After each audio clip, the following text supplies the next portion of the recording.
This is Contemporary Communications Conference. My name is Ned Potter. Today we welcome Walter Bowart, the author of the best-selling book, Operation Mind Control. Hello, Walter. Hi, Ned. Your book, Operation Mind Control, published in paperback by Dell Publishers in 1978, is presently out of print, but is due for re-release soon.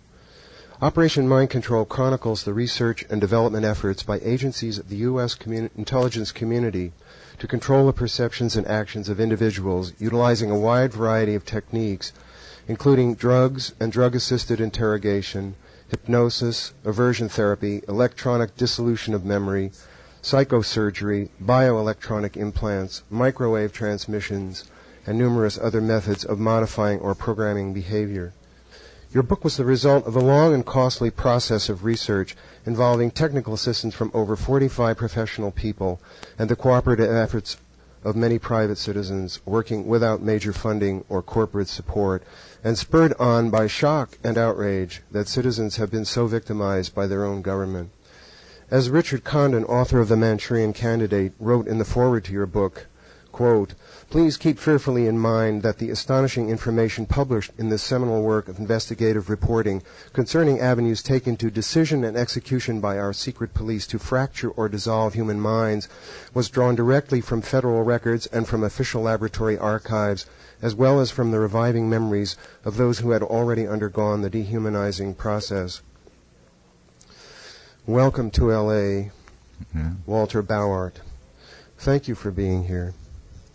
First, I would like to say that your book, Operation Mind Control, is one of the most important books published in the last 25 years, and I'm honored to be able to interview you concerning this subject. Thanks. You detailed in Chapter 1 your meetings with veterans who suffered from amnesia.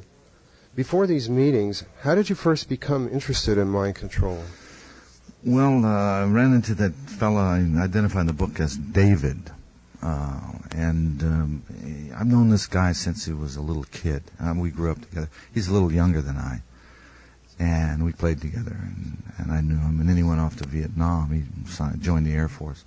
And he came back with amnesia and hypermnesia, vastly improved short-term memory. And he was sitting in the chair in the living room. I didn't recognize him. He looked like, if you've seen the pictures of the repatriated POWs in Korea, they're stooped over and hunched shoulders. He looked like that. And, of course, he had a almost shaved head, military style, after 4 years. And he was gaunt and thin. He had this hollow stare in his eye. I didn't even recognize the guy. And then when I found out what had happened to him with his mother and family, and I interviewed his psychiatrist over a period of time, I got to know the story really well. And I found out that this guy had been programmed to carry secret messages locked behind post-hypnotic blocks, a very sophisticated form of mind control, where he'd been put in front of a computer somehow, and there'd been this feedback with gibberish and coded information. So a guy would come up to him. One time he describes a story of going to a hotel room in Australia, and he thought he was on vacation. 5 days into the vacation, knock on the door, a man shows up, says something that contains the phrase, "Rose nose," triggers him, off goes the gibberish, which is 9 is 40, and out comes this coded information that he doesn't know what it meant, but he knew it verbatim. He also was a trained human tape recorder. He would, video camera, if you will, sound and audio. And he would, today I've talked to him, it's been now almost 20 years later, and I just recently called him as I'm putting together the second edition, which is 2 volumes, and I'm working on the third. It's going to be 3 volumes. Probably end up being 4-volume work before it's done. But there's so much information about it. It's exciting. We now know, in 1980, there were 20 cases, I believe, or so, of multiple personality disorder diagnosed in America. We didn't know what it was. I mean, there was 3 Faces of Eve, which was a fluke. There was Sybil, which was a fluke. But we didn't know that it's a dissociative disorder is like one of the essential ways of looking at a mental health problem. I mean, dissociation is what mental health schizophrenia. Well, yeah, it's really not even schizophrenia, though. Schizophrenia is a heightened awareness that's very different than what multiple personality disorder is. Oh. And it's now called dissociative identity disorder, thanks to the AMA or the APA and whatever. Not to obfuscate it, but or maybe to obfuscate it. You can't trust these doctors. You can't trust the AMA. You can't. You just can't. The psychiatric You association. can't trust them. There are men in there and women who are good people, but basically they're worried about being sued. They're in it to make money, and frankly, the psychiatrists and psychologists, most of them, the ones I'm talking to, they don't know. Even the best of them, they don't know how to treat this. They don't know what to do. They take the long way around. And so one of the things we're doing is we're putting together, after so many years now of looking at this and finally figuring out what it is, we're putting together a group of experts in a group called the Freedom of Thought Foundation, which, among other things, we want to provide help for people. And we're going to have to train psychiatrists and psychologists in how to deal with government mind control. And we went back to David after all these years, and I said to David, how's it going? He said, well, I'm still only sleeping 2 hours a night. I'm still having nightmares. I said, what's your most frequent night? He said, it's the recurring one. He said, I see this man being mutilated. His fingers are cut off piece by piece in front of his family, and they're trying to get one of his family members to talk. Oh, memories that are coming back. And so he's remembering being this human tape recorder, witnessing this stuff. And it keeps him from sleeping. And all sorts of other things are a result of this. Well, I started asking him questions. I said, now your father, he wasn't raised with his father. He left when he was a small child. But his father was an alcoholic who used to beat the kids. Okay? Well, this is the basis of dissociation. We find, here's what David represents. David represents that part of the mind control spectrum, which he joined the Air Force, and they studied his Minnesota Multiphasic Personality Index forms. That MMPI shows multiple personality disorder very clearly. So they said, aha, we can use this guy, right? So they made him a hypno-program courier. That's not all he did. We don't know what all he did because he's very much recovered, but he's still suffering. And now we have the technology and understanding to really help these people. Could you go into that a little bit? Yeah, well, it's basically the kind of thing that neurolinguistics programming uncovered. And neurolinguistics programming was really a toolbox of stolen from Milton Erickson, Virginia Satir, and various Gestalt, Fritz Perls, and a variety of other disciplines. And when you strip away all the technology from mind control, microwaves and magnetic waves, gravity waves, stuff, you end up with hypnosis. You end up with embedded commands, subliminals, stuff. So it's really basic, and it's really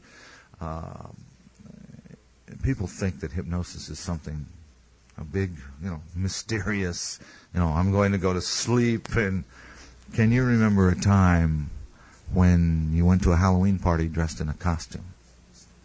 Can you? No, not me, personally. You never went to a Halloween party? No. Can you remember one of your birthday parties? Yes. All right. And you just looked up to the left, you see, when you remember that, which means you're right-handed, and it also means that you were accessing your visual recall bank. All right. My grandmother was at my left, helping me to cut the cake. All right. So now, if you were going to direct a movie of this scene and recreate it, but have actors play your scene, how would you improve that scene? Improve it. Improve the scene. Transderivational search. Your eyes just went from right to left at ear level, and then they went up, and you went left to right, up. So that's called a transderivational search. Okay, now, if I wanted to, during the time you were processing that question, I could have given you an embedded command about a dream you might have tonight. You know, and then I would ask you how the weather. Did it rain here yesterday? And then you'd start saying, did it rain? I don't know. And you wouldn't remember the embedded command. And then you'd probably have the dream. And that's how I would start to influence you. Without any integrity, you know. Or wires. You know, or wires, you know. But the same thing is true if you take ELF, extremely low frequency, different kinds of waves and rays that can be modulated, even microwaves. And of course, it'll cook your brain. Some of these things they really do destroy brain cells and what have you. But the guys were coming back when I was doing in Operation Mind Control is a Strange History. We did 98 radio and television interviews in 33 cities in 30 days on the tour. And when it was put out, I think that's a world record. I felt like I was in a rock and roll band without the band. You know, you look out the window, you'd say, "Where the hell is this? It's raining out. It's miserable at 5 o'clock in the morning. The phone rings, and it's some guy that says, "Oh, what a lovely day we're having." You know, and you say, "Where's this?" And the guy's calling from New Orleans. You don't know where you are by that time.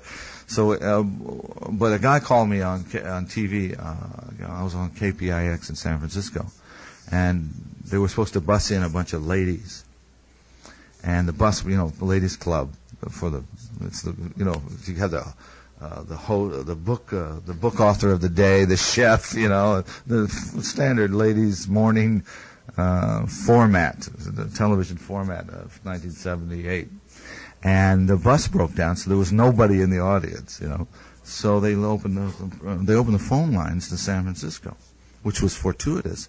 Because I got this call, and the director says, "Hey, I think we're in a break," and he says, "We got a commander from the Navy here that says he was part of an assassination team, and he can't remember stuff. You want to talk to him on the air?" And I said, "Yeah, put him on."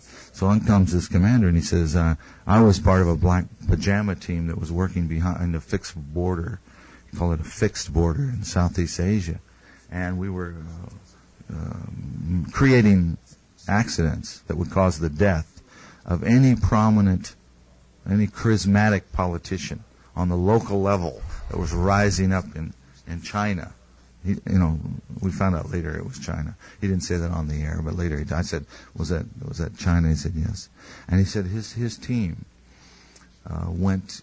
They all got back from their tour of duty. They did it for 6 years, I think he said, and they all got the flu, and they all went to Walter Reed Hospital, and, quote, they came out with cardboard memories. You know. So what they were using was electronic dissolution of memory on those guys. And radio hypnotic. In other words, just erase the tape of your mind.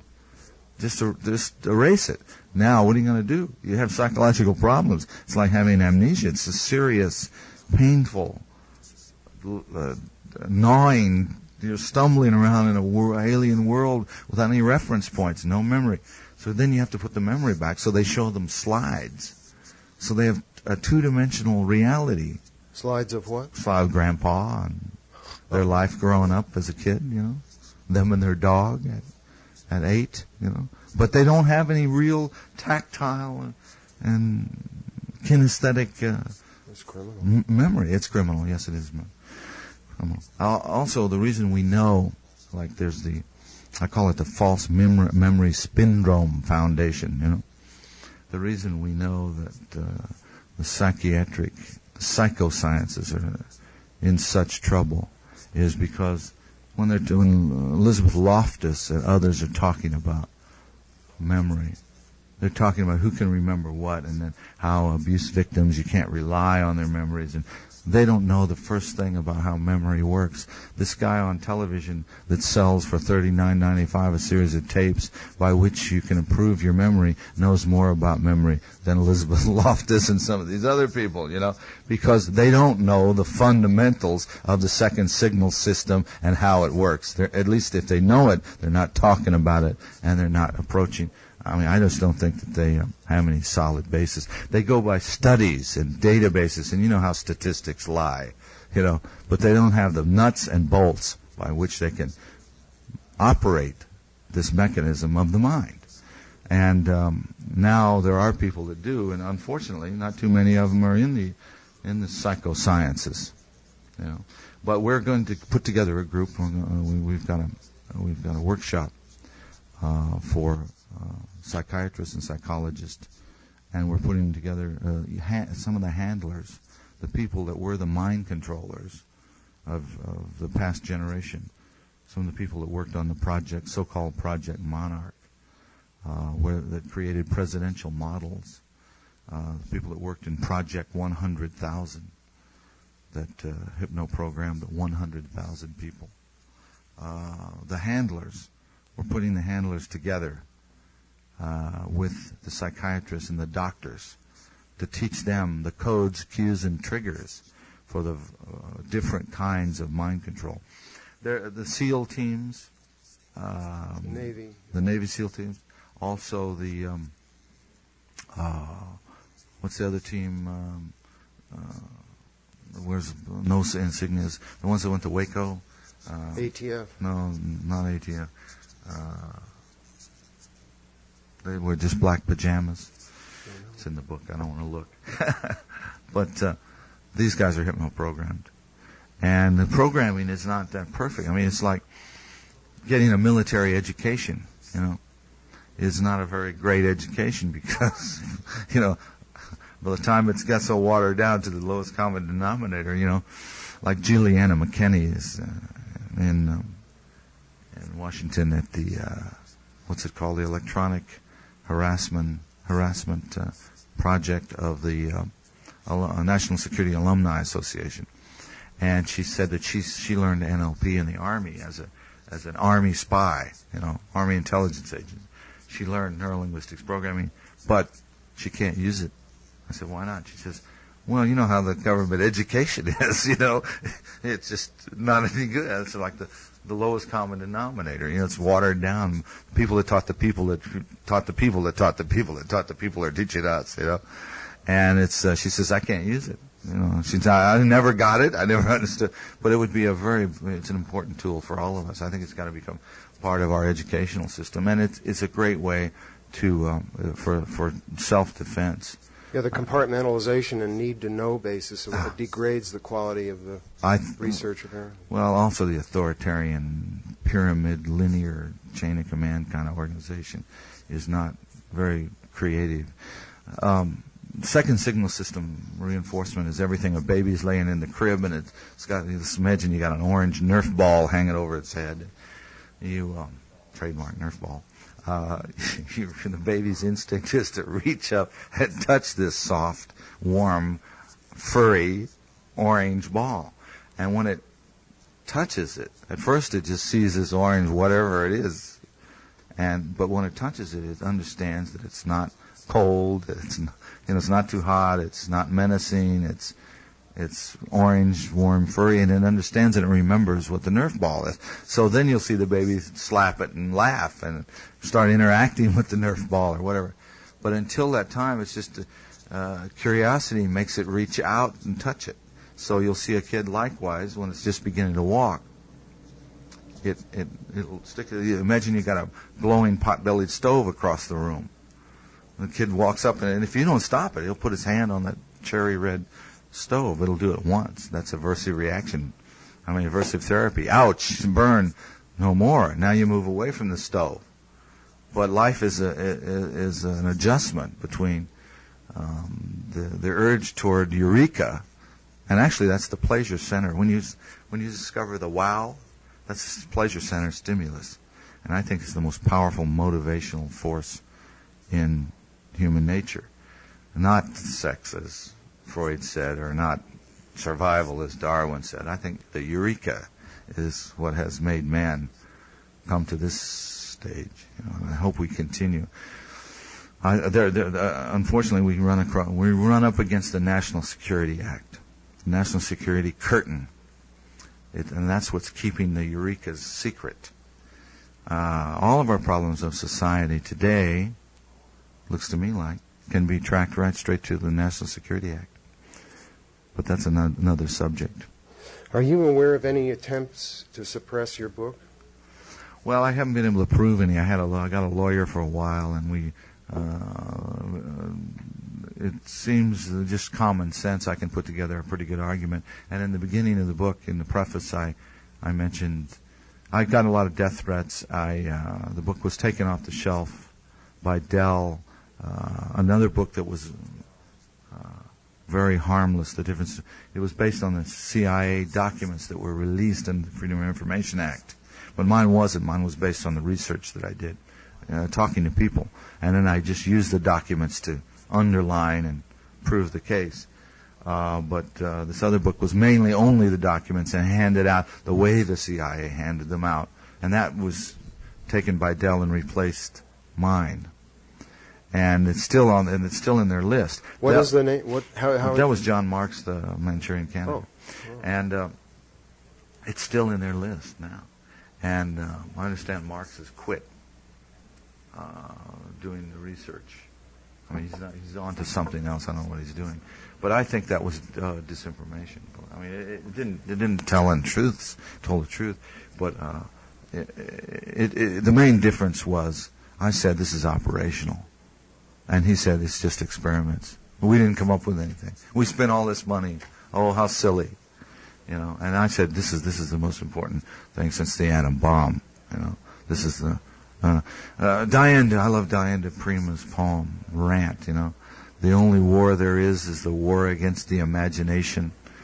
The only war there is the war against the imagination, and all other wars are subsumed by it. And what is the brain bomb that I've heard or read about? Brain bomb, yes. Well, it's probably something like the neutron bomb, except it doesn't kill the people. It just erases the tape, Just it leaves you stumbling around. And how about that? Can you imagine? I can see a science fiction like film. Ed Muskie, remember the Ed Muskie? Yeah, sure. Yeah, there's a number of things that can do that. Number of different things. Ed Muskie, they were remember. George Romney said, I was brainwashed. Jack Ruby said, I was brainwashed. Just listen to what people say. Yesterday at this Brain Mind Symposium here in, what's the name of this hotel? The Continental Hotel near LAX. There were 100 people there. And I asked them, how many of you have been brainwashed? And every one of them raised their hand. I said, how many of you have been mind controlled? About 10% raised their hand. I said, how many of you absolutely cannot, how many of you believe that you cannot be made to change your mind, change your belief against your knowledge and without your consent? Only one person raised their hand. So it gives you an idea of what people are experiencing. And then I ask them questions about their government, how they felt about it. And I'm telling you, it's a cynical time. Now, this might not be these are people that got up out of bed and came down here to hear me talk, So it's a different... And thank you, guys, for mentioning it on the radio. Several of them came up to me and said, I heard about you on the radio, and I came down, So, appreciate it. But it was an interesting audience. It's people that are concerned now. And I think there's a groundswell rising. And one part of this is, the thing I talked about mostly was the abolition of the National Security Act. We've got to, God bless Hazel Larry, Department of Energy. It used to be called the Atomic Energy Commission, Now it's the Department of Energy. She releases 33 million documents, right? And, God bless her. But there's still, that's 3 miles high, pile of documents. Was that mostly what came out recently on the radiation on unsuspected? Well, yeah, but they're still doing it. I mean, it's 3 miles high pile of papers. And they haven't got to since it's been, a month or so now? They're not finished Xeroxing yet, the first set, But there's 33 million documents left that they haven't released, and I don't consider the Department of Energy part of the cryptocracy, really. I mean, it's sort of, and she says, I have looked into the faces and eyes of people doing battle with their government. And she's going to have to look in a lot more faces and eyes, and we're going to have to look into not only the Secretary of the Department of Energy, the Secretary of the Health, Education, and Welfare, the Veterans Administration, and on and on and on, as well as the entire national security establishment, CIA, DIA, NSA, on and on and on. All we don't the need that. universities. We don't need that. I approached Tom Bearden yesterday and I said, we're going to abolish the National Security Act. And he sort of lurched backward. And I said, he said, well, we need some, there's some secrets we got to keep. And I said, you mean military secrets? He says, yes. I said, well, the military can do that. You don't need this National Security Act. He says, well, you're right. And I said, then you're going to join us? He says, oh, yes, I'll join you. We'll abolish the National Security Act. And Fletcher Prouty has joined us on the Freedom of Thought Foundation. He said, Harry S. Truman said that the worst thing he ever did was to sign the National Security Act. And he said it created the CIA and the NSA. He said the CIA is nothing but a war-making body. You know, it's manipulating our government. It's manipulating our society. I saw a bunch of journalists talking. What's wrong with journalism? The American people want us to do something about democracy. We can't save democracy. We can barely save journalism, they say. They said the American public doesn't believe in us as journalists anymore. They don't believe in we're slimy as lawyers, in effect. And the reason is because they're not talking about anything relevant. All the secrets are behind the national security curtain. Let's talk about fusion. Let's talk about solving the energy problem. The technology already exists and has for years. We don't need a fossil fuel economy. It's over. The cat's out of the bag. Those of us that are readers and researchers know this. I personally was told by one of the top people at the Mellon Bank years ago, we're going to trim the fat from this economy. A guy named Addison A. Vestal, who was the tax man from the Mellon family, said, we're going to trim the fat from this economy in 1968. We're going to create the oil crisis. Our partners in Kuwait, you know, we funded the royal family in Kuwait. They were just a bunch of naked Bedouins out there, you know. And he tells me the whole story of what has happened in the last 20 years. And, of course, at the time I said, this can't be. You know, I don't believe this. You know, but it happened. So now I know there's a conspiracy against the future. And he told me, he said, I was into Buckminster Fuller a lot and reading about that World Resources Inventory and stuff. And I said, well, this fossil fuel economy, isn't it kind of the day's numbered? He says, well, yeah, but we're going to pump every drop of oil out of the ground at top dollar before we make the capital commitment to alternatives. You know, and I said, well, what were the alternatives? Solar? He says, well, the solar would be good and wind. And he said, but the main thing is going to be fusion. And I said, well, fusion, they can't do that. They can't contain plasma and all the other things. He says, you're right. Cooling, the two problems are on the planet here are cooling the reactor once you start it, and containing that ball of plasma. And he said, but we solved that. And I said, how? He says, we have a company called General Atomics, and it's owned half by Gulf and half by Westinghouse.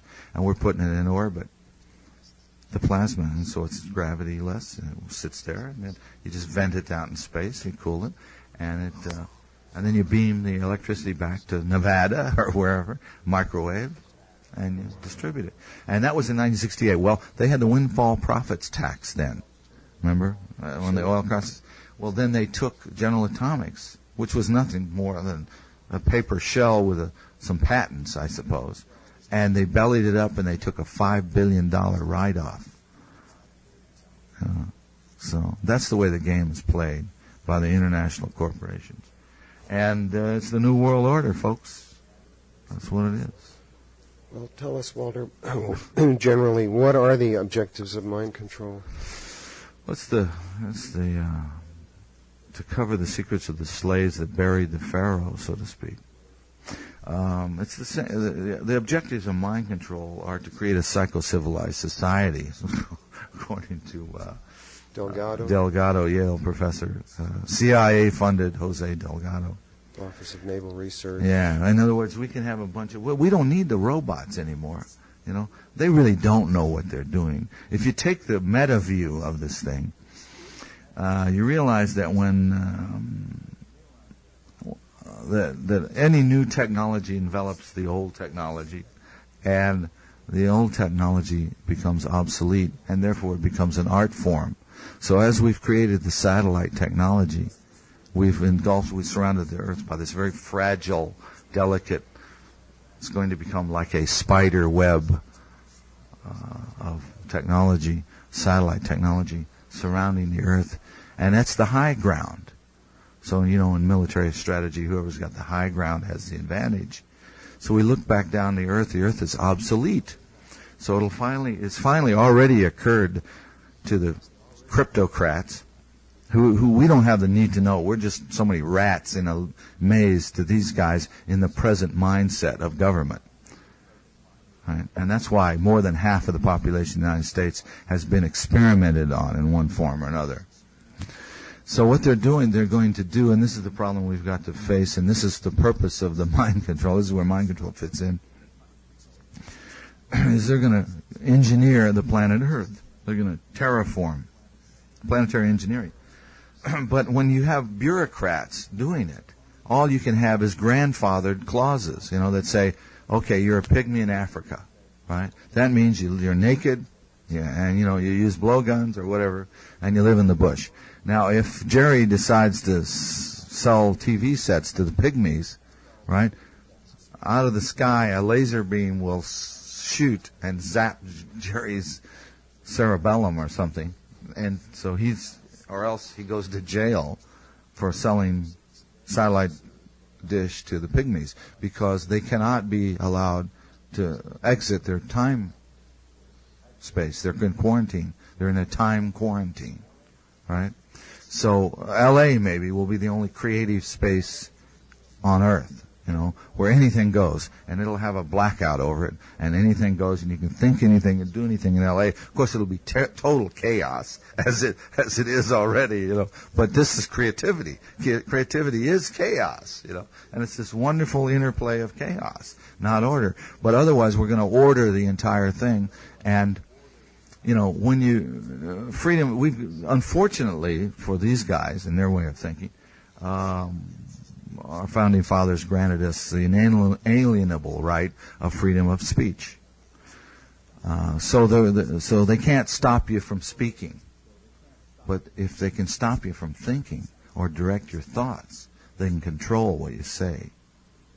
And that's what it's all about. In his recent book, The Controllers, subtitled Modern Myth, Mass Manipulation, and the New Hypothesis of Alien Abductions, Martin Cannon says the image of an alien from a UFO provides an effective cover story to disguise the faces of the real abductors, namely psychiatrists, cryptocrats, and other operatives of the national security state in Halloween masks, so to speak. The experiment being done by the Defense Advanced Research Projects Agency, Naval Intelligence, CIA, universities, etc., in such areas as electronic stimulation of the brain, hypnotic resistance to torture, microwave induction of intracerebral voices, and electronic dissolution of memory, need victims. And how better to evade responsibility for these crimes than to blame them on aliens? Could you comment on that? Well, I'd say well put, Martin Cannon. I mean, well done. It seems I really want to see these higher and more advanced beings. They're millions of years more evolved than us come here and help us out, because I think we need help. I think the human race is in a big mess. But unfortunately, it looks like Martin Cannon is right. It took me a couple of years to come to terms with that, or at least he's partially right. I don't think he's explained the entire UFO thing by his thesis. I think the book is worth reading, The Controllers. But I've since done my own research and found out that there is much more to Cannon's thesis than even Cannon knew about. And because now we have a number of the monarch victims and other survivors of mind control, the government mind control, who are telling us that as children 15 or 20 years ago, they were inside of a gray costume, so to speak, an articulated costume, very advanced for its day. And they played a role in pulling off a fake abduction scenario for somebody that was under influence of drugs, the first story I heard was they'd given this guy sodium amytal, and there he is, sort of floating in and out of the Twilight Zone, and they're making him believe that he's been abducted. But recently, one of these handlers says it's done with stun guns. It's done with high voltage electricity. And he said, if you'll get me a volunteer at one of these workshops, that one of the things we want to put together, you're going to have to sign all whoever the volunteer is going to have to pardon us from any liabilities, but he's going to induce an alien abduction experience with this high voltage electricity zap, and amnesia as well, and a post-implanted command, and he's going to do it just like the aliens scenario is. So the cattle mutilations and all of that, they're called screens and scrambles. I'm working with a psychologist now who does not wish to be named because it's such a controversial area of research, and the psychiatric and psychological community is so highly political and so involved with so much big money and so corrupt that she says, I don't want people to know who I am right now. But she's doing a lot of research, and she's made a graph and cross-correlated the different ritual abuse phenomenon, the random abuse phenomenon, alien abduction phenomenon, and mind control phenomenon. And it's really all the same. It follows a pattern. It's all the same. And so that's what makes us believe that we know also from the testimony of people that are recovering from this mind control stuff, that it's not someone 30 years, 35 years. They're just now beginning to remember what they did. And some of the things they were from multiple generational incest families. A lot of them women, 70-80%. And of course, because of the anatomy and physiology of females, sex can be a very traumatic experience, and especially the abuse, sexual abuse, at an early age in a child. I'd like to ask you about that subject, especially in regard to the Franklin cover-up. Yes. Some of these people are the ones that I'm talking about. Even Paul Bonacci was. Right. He was one of the informants, and he describes. It's not widely known, but he describes an alien situation. He calls it alien programming. Oh, really? Yeah. Well, do you think that the efforts to discredit the returning memories of these victims is an attempt by the psychiatrists to protect this method of mind control? Yeah, well, I think they're trying to. Yeah, I think they're trying to. I mean, this is what they call false memory. Yeah, spindrome is what I call it. Well, it's not a syndrome. It's not scientifically a syndrome. They're very rigid. There's a definition to the word syndrome, and the thing that's being described as the false memory syndrome doesn't fit the definition. It's not a syndrome. So I call it a spindrome. I think the false memory phenomenon is a lot of hot air. I mean, it's not only a lot of hot air. I think it's a deliberate. Martin T. Orn, and a couple of other MK Ultra psychiatrists are on that board of the False Memory Syndrome Foundation. Well, Peter Breggin says that these psychiatrists get around in groups and they make up these phrases, yes. like attention deficit disorder. Yeah, that's right. They're just pure. That's right. I talked to Colin Ross, who's probably the leading man on multiple personality disorder. President of and all that stuff. He's a Canadian, and he's trying to live down Cameron's work. And I said to him, Colin, the psychiatrists are the ones that created this whole mind control mess. He made the statement that military or government mind control is going to keep psychiatry alive for the next 10 years because people are, this is obsolete now, the way they did it now. They're turning these people loose. They're not killing them. They used to kill them, and these kind of spies, Now they're just turning them loose, and you got armies of zombies walking around, people with no memories and scrambled memories and all kinds of psychological problems, traumatized, dissociated, multiple personality disorder. But there's a difference between a random person that's just been abused by some drunk father, say, and a military, somebody that's been taken as a child, as an MTPD child, and then developed and disciplined. And then there's also a difference in the alien. The alien abductee is very passive. It's like their soul has been pacified, and the regular abuse victim is angry. He's got a tremendous amount of anger. So it's very interesting to see the difference.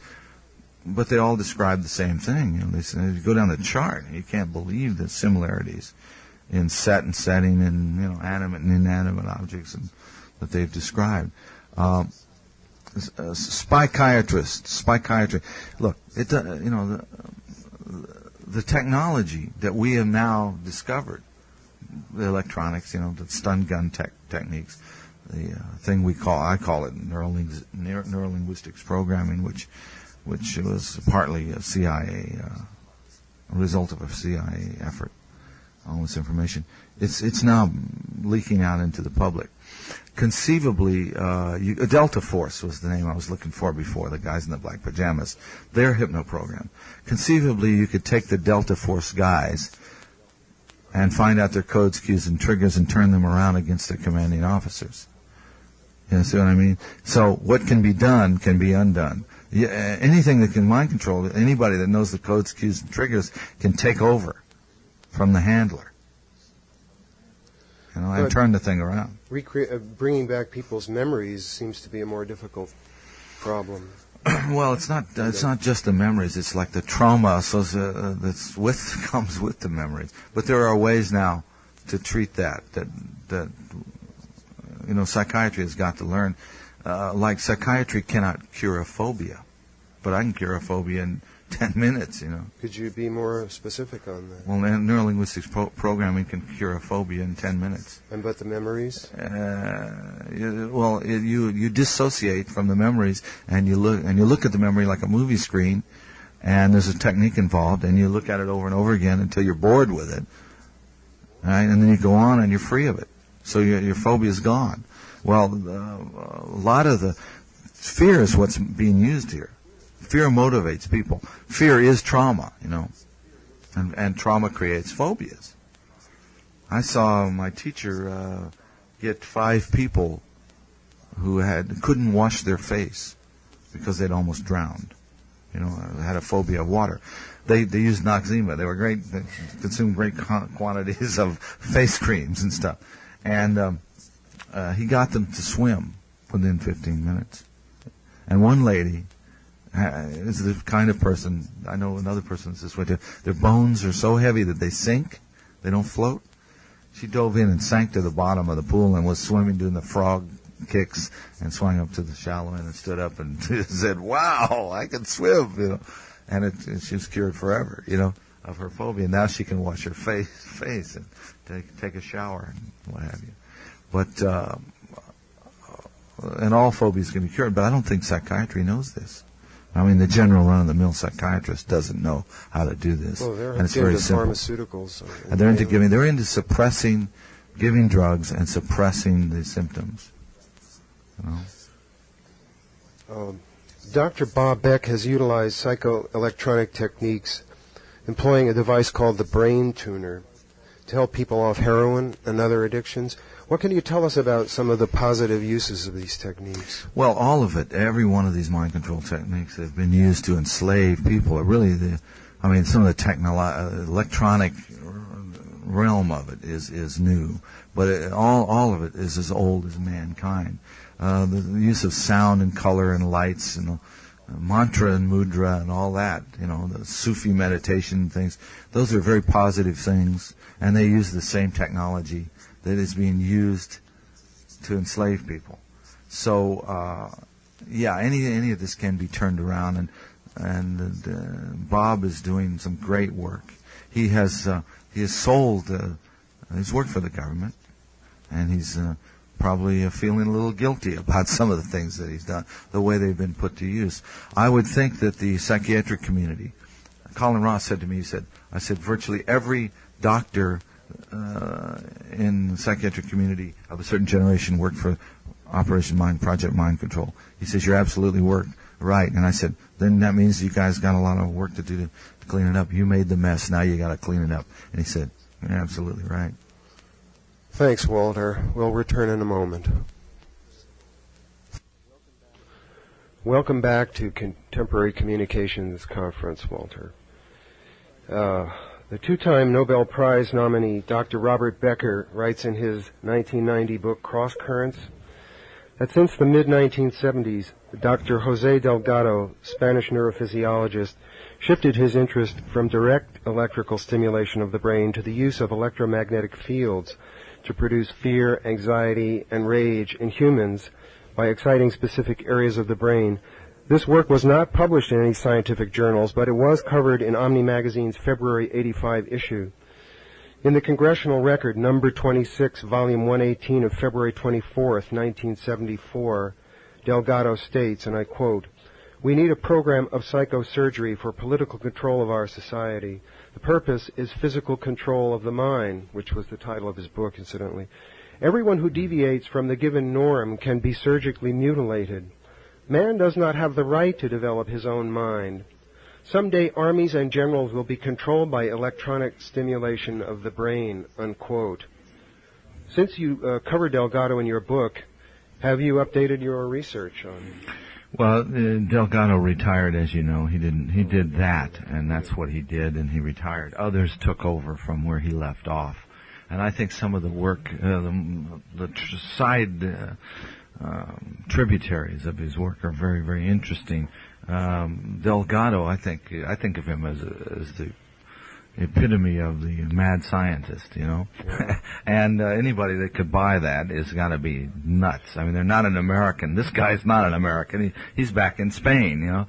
And I think he functions very well under a monarchy, you know, because he thinks like a dictator. Anybody that suggests a psycho-civilized society is... we have the technology today with mind control, the beneficial use, the humane results, the application, the influencing with integrity is what it's all about. It's got to be. We have the ability to rehabilitate prisoners, criminals of all kinds, and turn them into productive people. We're into punishment instead. We have a political problem in this country. This society is sick from the top down, and this is what's coming out in the testimony of these victims, survivors of mind control.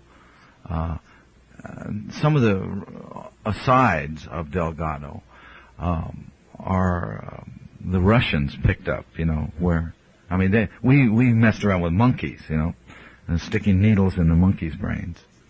The Soviets stuck the needles in the humans' brains, and they were trying to cure this woman of Parkinson's disease, and they found her orgasm center.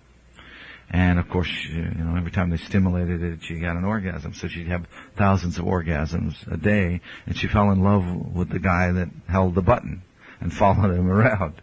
Then they stuck another needle in another part of the brain, and they hit her pleasure center. And it turned out that she lost interest in the guy with the first button and started following around the guy with the second button. And you can't do this with a monkey. You can't ask a monkey what does it feel like, but you can ask a human being. And they asked this lady, what's the pleasure center? What's that mean? What's it feel like, the pleasure center? She said, it's like learning. It's discovery. It's like, wow. Well, they use the needles through the skull here, too, right? I mean, yeah. John Lilly did needles through the skull. But monkeys. We didn't do humans. We did animals. It was only animals. Animals, And have they since done any on humans? I think they've done some Parkinson's stuff on humans, but it's not predictable, and they haven't got it down to a fine science. I had people calling me saying, this one particular gentleman, a writer, called and said his wife had Parkinson's, and he really wanted to find out what that research was all about, and he checked into it, and it wasn't, it was pretty rough and crude stuff with unpredictable. The results weren't as controllable and predictable, and they weren't sure of the side effects and the damage that would go, because it's sort of like, again, the magnetic tape metaphor when you put a field. But the magnetic fields, you don't have to it's almost like kahuna, healing. You don't have to stick a needle into the brain. You can just manipulate the field outside and affect the patterns of thought. So it's like, EMR or something, electronic magnetic resonancing is ESB. Yeah, well, that's electronic stimulation in the brain. That's direct needles into the brain. But if you just manipulate the magnetic field outside, if you put a big magnetic field, you'll have behavioral effects. And this is part of the mental telepathy system that people are suffering from. When Jim Jones moved his People's Temple to Ukiah, California in 1965, the group immediately infiltrated the Mendocino State Mental Hospital, which would provide not only test persons, or TPs as the Nazis called them, for his preliminary experiments, but also a training ground for the many medical technicians he needed for the final experiment. Soon every employee of the hospital was a member of the People's Temple. California virtually gave the hospital to Jim Jones, and when the patients were released from it, they were released into the charge of the People's Temple. Since the publication of the book Was Jonestown a CIA Medical Experiment by Michael Myers in 1988, has any new information come to your attention that would enlighten us as to the real purposes of the Jonestown operation? Well, I haven't read Myers' book, as I told you. I look forward to doing that. I think it's a good premise. There's enough, but what I have read about Jonestown, and some of the people that I've read have referred to Myers' book, there's indication that it was a CIA experiment. And for what purpose? It's a multi-purpose. I know more about Waco through the Paul Wilshire letter to Janet Reno. The CIA is very interested in cults and using cults.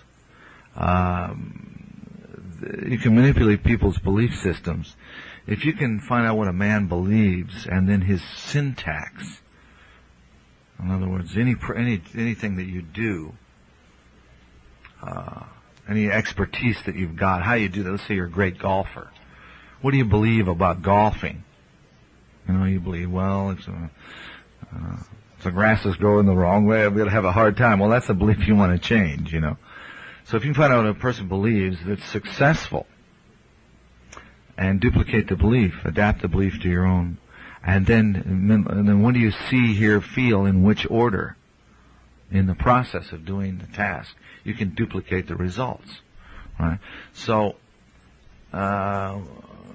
when you get a group of people, especially with this, Anthony Robbins is a great teacher. He's a marvelous man, and he uses all the stuff that fundamentalist revivalist meetings use. Music, light, sound, what was the Steve Martin film with what is the fundamentalist revivalist? What's the name of that film? A wonderful film.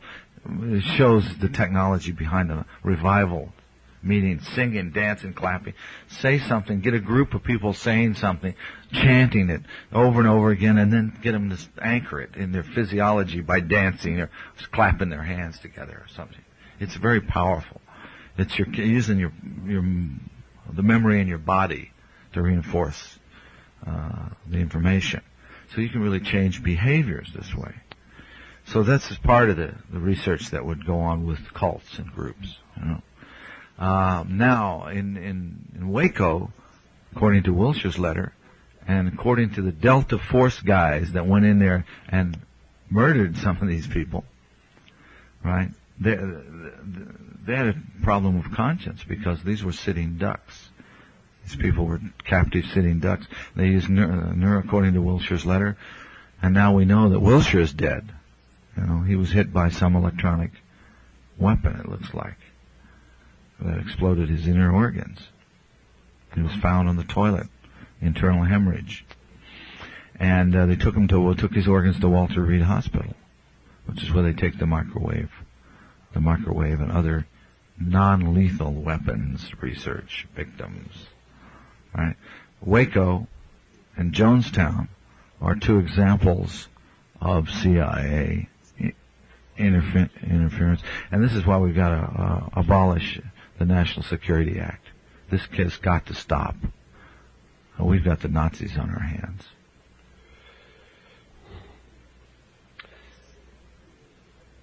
Are the mass shootings at McDonald's in San Diego, the Stockton, California schoolyard, San Francisco Business Tower, and Long Island Railroad, just to mention a few, the work of mind control terrorists? Yeah, you got to talk to a guy named Mike Knight he's up in Sacramento, I believe. He's a cop, former cop, and he's been investigating for a number of years this very question. And he has a lot of information that suggests that the tower sniper, remember what was the name of the tower guy? Ferry. Yeah, that he was, there's a lot of military intelligence and cryptocracy connection, mind control connection to a lot of these things. He got into the Son of Sam and the Zodiac murders too.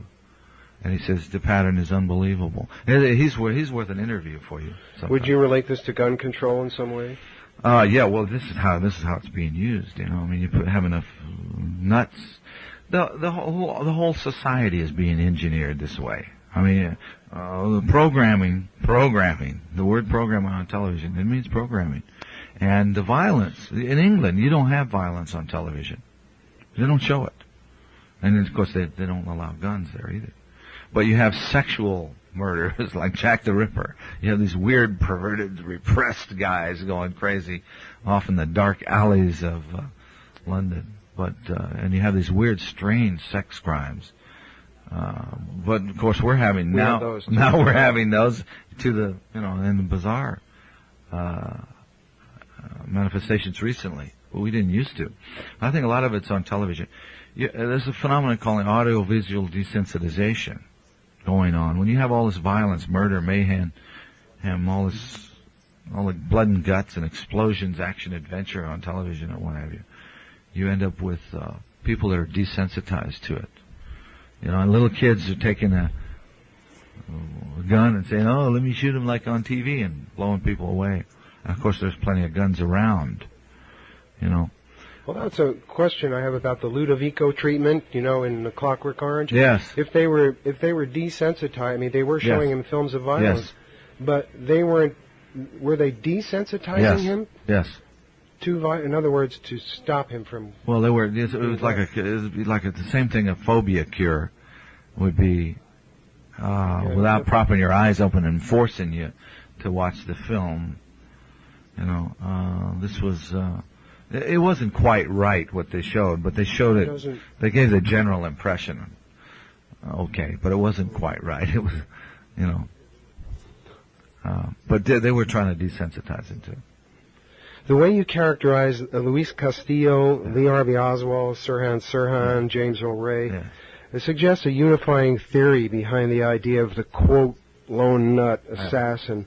Could you elaborate on that? Well, I didn't say they were assassins. Right. I said they're patsies, most of them. And this is the cover story. Usually there's a shooter on all the assassinations. They're highly trained professional military marksmen, and or several of them in some cases. And then the rest of them are just throwaways. Now, we don't know if that's true of Luis Angel Castillo or not, because there was no assassination, no crime. But with Sirhan, it's pretty obvious now, time gone by, that somebody else shot him from behind, and that Sirhan was just randomly shooting, and he was hypnoprogrammed. With blanks? It could have been blanks, or it could have been actual bullets, but he was hypnoprogrammed. And he said mind control in his diary. He could write, which also, by the way, now, it indicates he had 3 personalities there. Each one was answering. So he kept saying things in threes, He'd write them down in 3 times. And so nobody probed that. Nobody really resolved Sirhan. He's still in prison up there with a scrambled brain, So the only one we know who actually killed somebody was Mark David Chapman. Yes. Right. Yeah. So since Fenton Bressler's book "Who Killed John Lennon" came out in 1989, yes. Good book. Has any new information come out on Chapman? I don't know. I haven't studied the Chapman case Because at they all. keep bringing him back on TV. They do. Barbara Walters interviewed him. Is that right? I don't know, 6 months ago or so. And Yeah. she even asked him directly, were you controlled? And Yeah. he said no, which of course can mean nothing, I suppose. But Yeah. Well. Yes. Can you be made to do something against your will and without your knowledge? Most people would tell you no. But the answer is yes. Of course it is. And the easiest person to hypnotize is the person that says, I can't be hypnotized, because the hypnotist never tells you, yes, you can. They say, of course you can't be hypnotized. And they establish a rapport, and that's the entry into hypnosis. Well, this question may not be properly exactly on mind control, but I'm very interested because in the beginning of your book you talk about Daniel Ellsberg. You say that he broke free from the chains of command when he leaked the Pentagon Papers. Do you still believe that? Well, I don't know. Maybe so, maybe not. Maybe he leaked them on purpose. Well, did you read Silent Coup by Kolodny and Getlin? No. The theory is that this was a military operation to destabilize Nixon. And yes, could have been. I think could have been is now. possible. Sure, it's possible. You bet. Okay. Yeah. But Ellsberg was a good example. I was trying to encourage whistleblowers. I think it's happening now very much more. Maybe he was meant to. He was told. Well, yeah, but also he might have done it for his own motives and didn't realize how it served others. Sometimes myself, I think, I'm saying, who gave me this information? How did this information come to me? Is this a leak? I'm always struggling with it. But you can get off in a paranoid dimension that way, where you never do anything if you don't just play it by your guts. So a guy like Ellsberg was probably doing it for the right motives on the surface of it. I don't think he was I don't necessarily think that he was a witting dupe. Well, it's like Timothy Leary was a witting accomplice with cryptocracy and his. Well, if you're witting, you're not a dupe, right? Yeah. Yeah. Yeah, if you're witting, yeah. So if you're unwitting, you have a motive to do the right thing, but you're being used by the other guys that are feeding you. That's another question. I don't know the answer to that one about Ellsberg, and I haven't read the book, so maybe you'll send it to me. Sure. Because I'd like to see it. In June 1980 issue of Covert Action Information Bulletin, there's an article entitled "Mind Control: The Story of Mankind Research." Yes. You know this? Yes. In which Weberman states that Christopher Byrd worked for the CIA and specialized in psychological warfare, and Peter Tompkins is an ex-OSS agent. Are the books authored by Byrd and Tompkins, Psychic Discoveries Behind the Iron Curtain, and The Secret Life with Plants, some kind of a CIA disinformation? Well, that's an interesting question, because it's almost like when you look at again the meta view of this kind of thing, including the alien phenomena, alien abduction phenomena, you find out that for every yes, there's a no.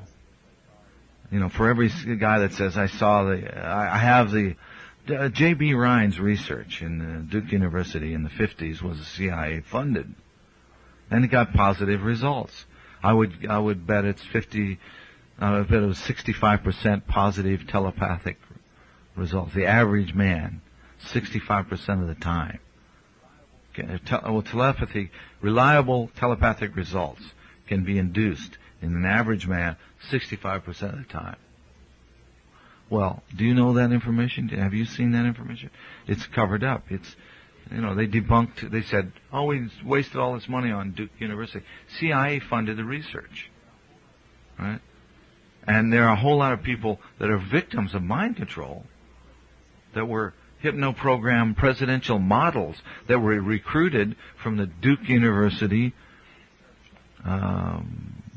parapsychology experiments.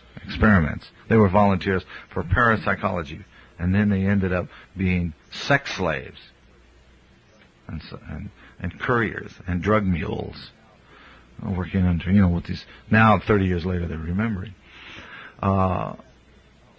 So for every yes, there's a no.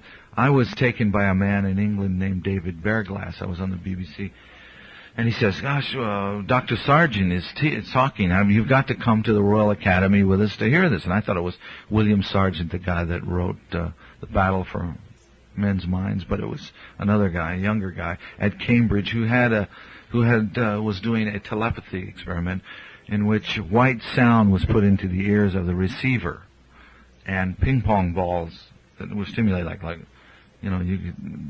you see like a blind person, just white light. And it's the same thing as a peyote ceremony. The drum and the fire keeps your senses occupied. And in the other room, in the other building, are random 50 envelopes with torn out photos from Life magazine or something. And you open one of them, you're the sender. And you've all been tested. You're with the cards. You show no measurable ability at ESP, neither the sender nor the receiver. And you go into this room, and you're the sender, and you open the thing, and you get a picture of a ship or something. All right, and then you concentrate on the picture of the ship. 65% of the time, the guy that's the receiver with the ping pong balls on his eyes and the white sound in his ears will draw a picture of a ship or whatever it is you're sending. There's a match 65% of the time. I saw this paper presented, and I was taken there by this man named David Bearglass, who is a mentalist. He's an expert in micro-muscle movement reading, and it's an uncanny ability that I guess we all can learn. It's like heightened sensory acuity.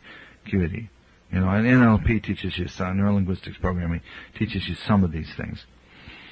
But this guy had it developed to an nth degree. He was like the amazing Randy, you know, who's the CIA version of David Bearglass. So Bearglass kept us out till 4 a.m, and we had a great time having dinner. And Omni Magazine was the host of this affair, and got to talk a lot with Sargent, and I was really impressed with what he was doing. And on the way home, this guy, Bearglass, kept getting up to make a phone call. And I said, "Where are you going, Dave?" He says, "My 40th wedding anniversary. I have to call my wife." And finally we go home, and he's taking me back to the hotel in his big Pontiac American car in these narrow British streets. And it suddenly registers, this is something weird. So we got to the hotel, and I said, "David, how long have you been working for MI6? He said, "Oh, about 20 years, you know." So, and he was the debunker of Sargent. And I went with this guy and heard this great presentation about telepathy. Then this Bearglass guy and 2 other guys get up, and they just raked this guy over the coal. They were nasty and venomous and called him a fraud, this doctor. And then everybody's polite afterwards, and it's very strange. So for every yes, there's a no. And it's almost like with the UFO phenomenon. Can you handle it? What if we are in contact with an alien culture? All right, that's millions of years more advanced. Goodbye, religion. We're not going to believe in science anymore, not the science we've got. We're not going to believe in our government anymore because they don't know anything. All right? There goes civilization. We're going to all end up like a bunch of aborigines or a bunch of, the same phenomena that happened to any other culture that encounters an advanced civilization. We're going to lose all. Would they be that advanced and still have malevolent purposes? Well, I don't know the answer to that. What do you think? I think it's a 50-50 chance. Under any circumstance. Yes. Why couldn't they be? I mean, what's malevolent? The extinction, the annihilation of the genetic mutation, the forced intervention in genetic manipulation in the human race, and the extinction of the human race as we know it, could be a very beneficent for the universe thing. Depends on your point of view. Do you want to be the one? No, but are you going to give your genes for your country or what? For your planet, for your race, for your species? It would help, maybe. Yeah, maybe, but it's hard to think of in terms of, you got a wife and kids and loved ones, and then you're going to let them go to the gas chambers to save Germany or whatever, I mean, of course not. The ends don't justify the means. Oh, thank you. It's got to be that way. I mean, I kind of believe in something inside me says that the human spirit is good, and that we are, the stuff of the universe. We are the atoms created by whatever, God or otherwise, or the nameless, whatever. Okay. Can you now reveal any of the names of the anonymous intelligence and military sources mentioned in your author's note and in Chapter 17 of Operation Mind Control? I don't remember. What was in Chapter 17? I don't remember exactly. Was that the guy? Was that the assassin? The assassin is dead. I could reveal his name. I'd have to go back and look it up. He died of cancer, and I'll tell you, some of the people I interviewed that didn't want to be identified that were living at the time was David Bruce and Abel Harriman. So, but there were a lot of others. One guy that's probably still alive is he was a high government military man, and he was still about to retire, and he was in intelligence, and he helped me a lot. Is one of them John Grace, the man probably known as Valdemar Valerian? No. I never talked to him. Can you tell us something about the stuff you've learned since the writing of your book, this future of... Yeah, it's Operation Mind Control, as it was published by Dell in 1978, was just the tip of the iceberg. It was sort of a probe of what was going on. We covered the whole spectrum, and I'm quite amazed. I'm just a reporter. I'm just a writer. And I'm quite amazed. Since I've gotten immense education, I've been certified in neurolinguistics programming and other things, and then become a lie detector operator, psychological stress evaluator.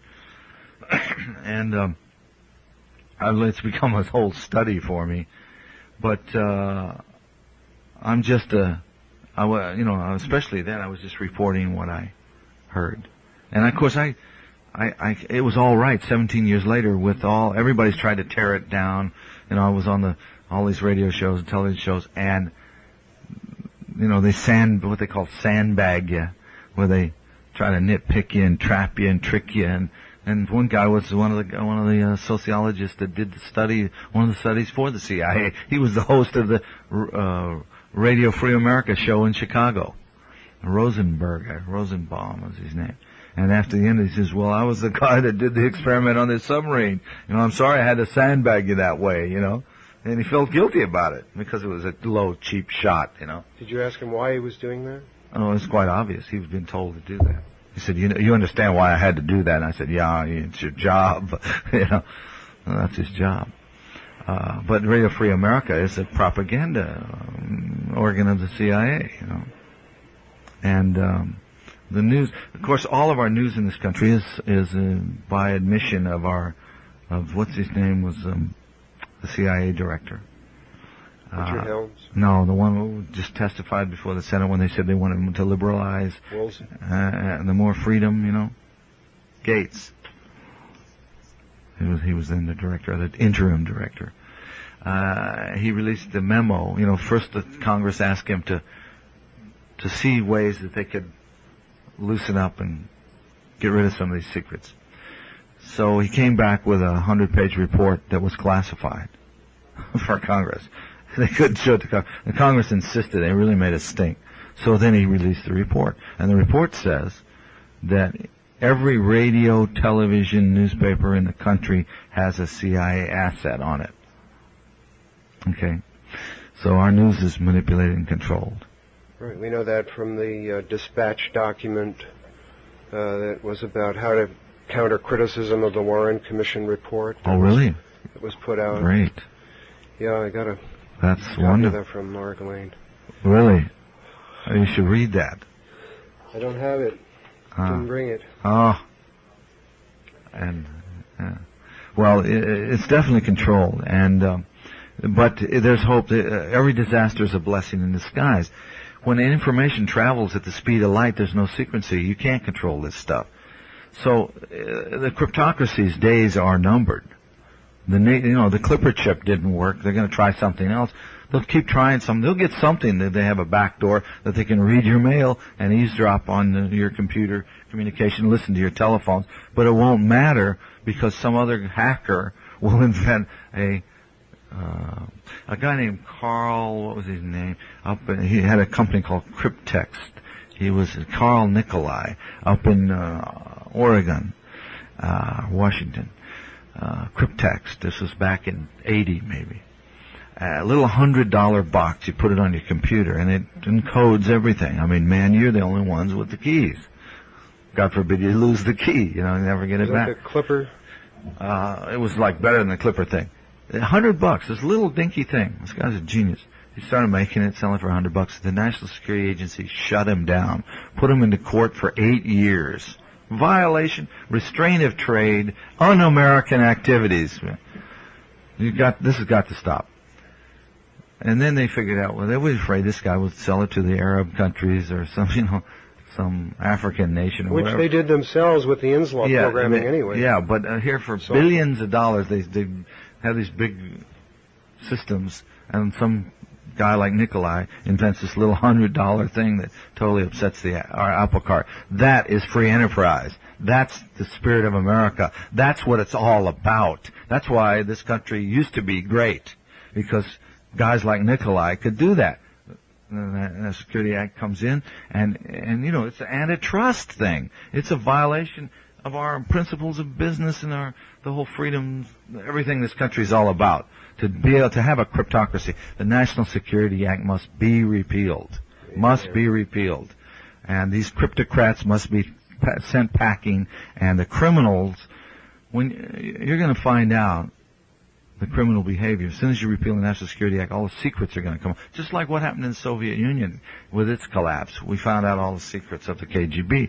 We're going to find out all the secrets of these guys. Of course, there'll be a Richard Helms in there destroying, burning files, and the paper shredders going. And, of course, it's happening right now. Prouty says that there's the lights are burning overtime in Langley. They're Xeroxing planting false files right now, just for Freedom of Information requests. So you can't depend upon the Freedom of Information system, because they plant false information in the files. All right, so you can't believe those documents. The MJ-12 document is a perfect example. Well, the Pentagon Papers is a good example. Was it a false document? I don't know. Trying to convince us that we could win in Vietnam. Oh, yeah. Oh, yes, right. Yeah. But see, that's not like a technical manual. It's not a technical manual. Walter, what is the Freedom of Thought Foundation? It's the purpose of it is to abolish the National Security Act, to give, to maybe perhaps explore the possibility, at least with lawyers and interested parties, to bring to the public forum, and discuss the possibility of amending the Constitution so that freedom of thought is an inalienable right. Our founding fathers couldn't conceive of a time when voices could be implanted in your brain, nor could they conceive of subliminal commands in the elevators in department stores. And I think we ought to be free of that stuff. I think we should be free to be free from microwave radiation, electromagnetic frequencies of all kinds that affect human thought processes. And that we should be able to have a system by which we can prosecute perpetrators of mind control, be they public or private. We have the military now recruiting multiple personality disorders from satanic cults, and creating cults and supporting satanic cults to create multiple personality disorder people. So it's a vicious circle. And it's got to stop. We've got to repeal, just like we repealed the Volstead Act when we had Prohibition. Prohibition created the mafia and organized crime and was the first corruption of America. What the government denies, free enterprise supplies. It's inevitable. It's part of human nature. This is a country of mavericks, and it always will be, unless you want to put all of us on the streets as hollow zombies with no souls, you know. And of course, if a handful of some secret elite is going to do that to the population, there's no way that they're going to escape it either. So, like I said, with the Delta Force guys, you could find their codes, cues, and triggers and turn them around on their commanders. So what goes around comes around, as they say. And the Freedom of Thought Foundation is a young, fledgling organization we're going to raise $155 million and go to Washington and repeal the National Security Act. And also we're going to get AIDS. We're going to do all the things I've been talking about on this tape. We're going to try to educate the psychiatric community about what's wrong and what needs to be done, and give them the real tools to clean up this mess that the psychiatric community, in cahoots with the cryptocracy, created. A psycho-civilized society. When will Operation Mind Control be re-released, and what will the new information be that the first edition of 500 copies only will be released. It's called the Flatland edition. Will be released August 15th, and it contains a lot of information. It sort of explains what the first book was about. It contains all of that information updated that was in the first book, but it also has a second volume to it. It's more than twice the size of the first edition, and it's got more testimony from witnesses. It's got more interviews and more fresh new material. And of course, then it shines the light of the present on the past, and I'm quite amazed at what I didn't know what I know now, but it was all the seeds of it were in the first volume. So it's quite amazing to look back 17 years and find out that the first person in the book was a multiple personality disorder, when I thought probably that would be diagnosed as schizophrenia and so forth, you know. But it goes to show you how much we've grown in in our understanding of the human mind in 17 years. It's pretty amazing. And the Monarch program is the Monarch program is a very interesting thing. It had to do with a butterfly, and the early Monarch victims were tattooed, and there were 2 or 3 different levels of programming, and each kind of programming had its own set of codes, cues, and triggers. And the people that were tattooed with a monarch butterfly were a certain type of, usually presidential models, very attractive young women. Some of them sold into prostitution, coerced by mind control into prostitution, some sort of perverted form of prostitution, to high government officials, right? And then the bizarre sexual tastes would be cultivated of these high government officials. And then that fits in with the Franklin. That's how you would control the high government officials. Yeah, the Franklin part of it was involved in Monarch. Bonassi was a Monarch victim. He was one of them, and that case is still ongoing. That's a very much a live case, and that book is certainly was called the Lincoln Conspiracy, wasn't it? No, the Franklin Cover-Up by John DeCamp. That was the longtime senior senator of Nebraska. That's right, and that book is worth reading. Very much. Absolutely.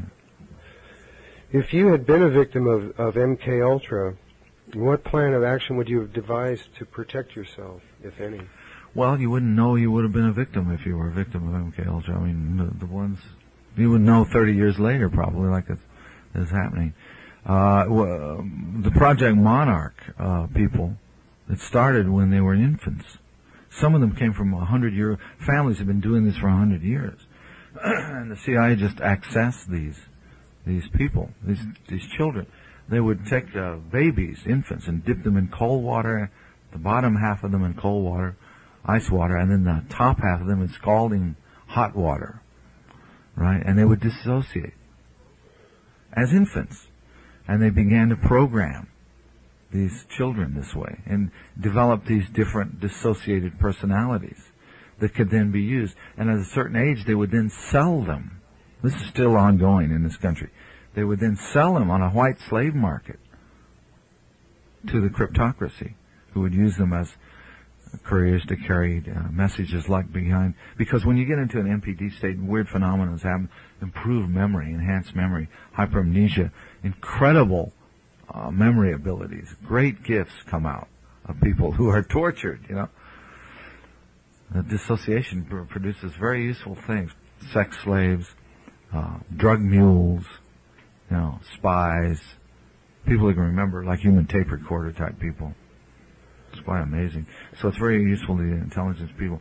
And they took these women, these attractive women, and they used them with all the presidents, and even in the 60s, they were reporting that in the 60s they were even given injections of different kinds to protect them from diseases that sound like AIDS back in the 60s. Do you think that was genetically engineered? I do. Yes, and half the people of the United States have been experimented on in one form or another. 100,000 American soldiers were marched through the fallout at Trinity site, for example. 35,000 they admitted to MK Ultra, which was the tip of the iceberg. One project, another, the radiation people, I don't know how many that was, but that was an industry of 156,000. On and on, but the largest number was the swine flu dress rehearsal. In Cuba? No, here in the United States, we had a swine flu. When Ford was president, we had the swine flu inoculation, Well, there was no swine flu coming. The swine flu was an engineered thing. And swine flu wasn't coming. But 50% of the population got up and got the shots. Now, we were the only country that had the chicken eggs, incubator racks, injection guns or needles, doctors, nurses, and communication system to do a quick emergency civil defense drill in germ warfare was what that was. But it's still using you against your knowledge and without your consent as a guinea pig to see if they could get 50% of you to go take the swine flu shots, which 50% of you did. Now they can analyze your blood and to see which of you are, to find out who are the suggestible ones in our population. So I feel this may relate to martial law even. Well, the National Security Act is martial law. We've been living under martial law since 1947. All your civil rights can be suspended by the National Security Act. In the interest of national security, you don't get a fair trial. What's national security? There's no case law. Nobody knows. It's anything they say it is. The National Security Act must be repealed in order for us to regain our Bill of Rights. In Christopher Simpson's recent book, Science of Coercion, he quotes from U.S. Army and National Security Council documents that define U.S. psychological warfare strategy as the clandestine targeting of the U.S. population as well as foreign countries for psychological operations. Is there anything we can do about this except to repeal the National Security Act? Well, that's very true, what you just read. And there are elements. On one hand, there's John B. Alexander, who's promoting non-lethal weaponry, and he's selling it to local police forces.